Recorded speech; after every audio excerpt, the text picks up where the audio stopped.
سلامونه ګرانو کتونکو، امید دی چې خیریت به وي. دسمبر دی، د دسمبر میاشت چې ده هغه د پاکستان په تاریخ کې همیشه ډیره بده پاتې شوې ده د بعض واقعیاتو، د بعض غلطیانو او د بعض حالاتو په تناظر کې. دسمبر کې په 14 دسمبر باندې په 1971 کې په بنگلاديش چې کوم د قیام یو پس منظر زمونږ د سیاسي غلطیانو د وجې نه، زمونږ د عسکري غلطیانو د وجې نه، د کوتاهۍ د وجې نه پاکستان مات شو. د هغې نه بعد په دغه دسمبر کې د PS واقعه وشوه. په دغه دسمبر کې بېنظیر بټو چې ده هغه شهید کړه شو په لیاقت باغ پنډۍ کې. په دغه دسمبر کې بشیر بلور سره د نورو خلکو چې ده هغه شهید کړه شو په پېښور کې. مونږ همیشه دا خبره کړې ده په نیشنل میډیا باندې، په انټرنیشنل میډیا باندې، د دې پلیټ فارم نه چې د افغانستان په حالاتو په تناظر کې چې د TTP کومې حملې دي، د داعش چې کومه خطره ده او دلته کې چې څومره حملې وشوې د هغې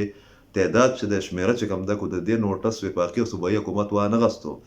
او زمونږ ټول چې سټیک هولډر دي هغه په یو پیج رانله. نو بار بار دا خدشه موږ د 3 میاشتو نه ظاهرو چې دا اور چې کوم لګېدلی دی دا به د خیبر پښتونخوا پر محدود نه پاتې کېږي. او تاسو وکتله چې په اسلام آباد کې خودکش حمله وشوه په یو ډېر اهم ځای کې د اسلام آباد، او د هغې په نتیجه کې یو کس پولیس والا شهید شو او تقریبا نیم درجن چې دي هغه زخمیان شو. تاسو د بلو اپریشن وکتو چې په کومه طریقه باندې هغه خلکو هلته کې فورسز یا متعلقه چې کوم کسانو د کاونټر ټیرریزم ډپارټمنټ هغه یرغمال کړل، بلکې 3 ورځې زمونږ کمانډوز او زمونږ انټیلیجنس ایجنسیانې چې کوم دي هغې د اپریشن د کامیابۍ دپاره، د حکمت علیو دپاره د صرف دا چې هغه د یو ټارچرنګ سچویشن مخه یې وکړه، بلکې زمونږ کسان پکې شهیدان هم شو او د میجر عابد سمیت ډېر کسان چې کوم دي هغه زخمیان دي. نن پکې یو کس چې دی پرونه هغه زخمی و، هغه په CMH کې شهید شوی دی. هم په دغه وخت کې په جنوبي وزیرستان کې په پولیس چیک پوسټ باندې حمله کېږي او د هغې په نتیجه کې چې څومره اسلحه د نور سامان دی او ګاډی دی هغه هغې بوځي او د هغې نوټس چې کوم دی هغسې نه اخیستی کېږي کوم چې پکار و. اسلام آباد حمله د دې خبرې ثبوت دی چې کوم اور دلته کې په خیبر پښتونخوا کې لګېدل دا به صرف د ماضي غوندې د خیبر پښتونخوا پورې محدود نه پاتې کېږي. دې ځله چې کوم پلانینګ دی خاص کر د داعش چې کومه خطره ده او د TTP چې کوم نوې سببندي ده، بیا د افغان حکومت چې کوم طرز عمل دی، انټرنیشنل پراسس چې څه کوي، د هغې نتیجه به دا وي چې د 2001 او د 2008 د هم چې کوم صورتحال د هغې نه به زیاته یو منظر چې دی هغه به زموږ مخې ته راځي. خدای دې نه کړي چې داسې وشي.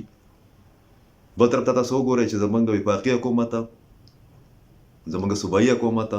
په دغه حالاتو واقعیاتو باندې دومره خاموشه دي چې کو یو طرف ته موږ ته رد عمل رانغی، موږ ته صحیح معلومات بغیر د ISPR نه صوبایي حکومت د طرف نه د بنو په اپریشن په حواله باندې میلاو نه شو. نو بل طرف ته د دې بېحسۍ یا د دې نااهلۍ چې دی یو شدت دا دی چې کم کسان په هغې کې شهیدان شو د لکي مروت په واقعه کې او د هغې نه بعد د بنو په واقعه کې زمونږ حکمرانه پارټي تحریک انصاف، زمونږ JY چې هغه د وفاقي حکومت حصه ده، زمونږ مسلم لیگ نون، زمونږ پیپل پارټۍ، د هغو لیډرانو یا وزیرانو چې دی د هغه شهیدانو په جنازه کې شرکت هم ونه کړو. بله بېحسي دا وګورئ چې کوم میجر عابد چې انټرنیشنل میډیا هغه هیرو ډیکلیر کړی دی د دغه بنو اپریشن په حواله باندې، د هغه او د مرګرو چې کوم علاج روان دی د زخمیانو په CMH کې، زمونږ د صوبایي حکومت یو ترجمان، یو وزیر، یو ذموار چې دی د هغې تپوس هم نه دی تللی، عیادت چې ورته مونږ وایو. ښه خبره دا ده چې آرمي چیف ورغلی دی، وزیر دفاع ورغلی دی، نور ټاپ لیډرشپ ورغلی دی، پریزیډنټ ورغلی دی او د هغو حوصله افزایي کړې ده، د هغو تپوس یې کړی دی. خو صوبایي حکومت تحریک انصاف چې کوم دی له دغه منظرنامې نه هغه موږ ته غیب ښکاري. مسلم لیگ نون هم موږ ته له پارټۍ په حیثیت د خیبر پښتونخوا نه لا تعلق ښکاري، پیپلز پارټي هم موږ ته لا تعلق ښکاري. ښه خبره دا ده چې آرمي چیف چې دی هغه په کومه ورځ باندې چې په اسلام آباد کې خودکش حمله کېږي په دغه ورځ باندې هغه شمالي وزیرستان ته تللی، هلته کې بریفینګ ورته ورکړی شوی دی، هغه بیا هدایت جاري کړي دي، د ځوانانو سره میلاو شوی دی، هغه له شاباشي ورکړی دی او د ټیرریزم په باره کې یې پالیسي چې ده هغه یې ورکړې ده او هغه دا چې د ټیرریزم دپاره به 0 ټالرنس وي، څه ګنجایش یا رعایت به چا سره نه کېږي. خو زمونږ چې کوم سیاسي کشیدګي ده، زمونږ چې څومره پارټیانې په حکومت کې دي، زمونږ د صوبایي حکومت چې کوم لا تعلقي ده، زمونږ د وفاقي حکومت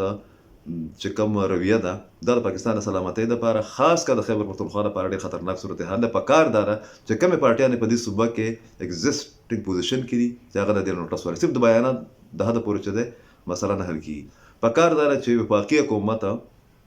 د قومي سلامتي کمیټۍ اجلاس راوغواړي، پارلماني لیډران پکې راوغواړي او مشوره وکړي د عسکري قیادت سره چې څه کول پکار دي. زموږ اطلاعات داسې دي چې عسکري قیادت یو پالیسي غواړي او په پالیسۍ کې کاروایانو اجازت چې کوم دی یا مشاورت چې دی هغه ضروري دی، خو وفاقي حکومت او اتحادیان چې کوم دي هغې د ابهام ښکار دي. په دغه حواله باندې د یو میټینګ اطلاعات هم دي. په دې صورتحال کې بل ضرورت د دې خبرې دی چې صوبایي حکومت په دې معاملاتو باندې د قابو دپاره د وفاق سره چې کوم کشیدګي ده، کوم الزام تراشي ده، کوم بدکلامي ده، د دې نه ګریز وکړي او د هغې سره کښېني، ځکه چې د دې صوبې تحفظ کول، د دې صوبې د ځوانانو، د دې صوبې د قرباني ورکوونکو خلکو خیال ساتل، د هغوی عزت کول، دا د نامنهاد د صوبایي حکمرانانو ذمهواري جوړېږي. دا ورسره هم پکار ده چې په دې صورتحال کې دا کوم تھریټ لیول چې دی چې ویل کېږي چې په پېښور کې 4 کسان چې کوم دي خودکش هغه راغلي دي او زمونږ ایجنسیانې چې دي هغه های الرټ پوزیشن کې دي چې په دې کې د اپیکس کمیټۍ میټینګ راوغوړی شي او په هغې کې ګورنر صاحب، کور کمانډر صاحب او وزیر اعلی صاحب کو هغه وي، هغه ته احساس وي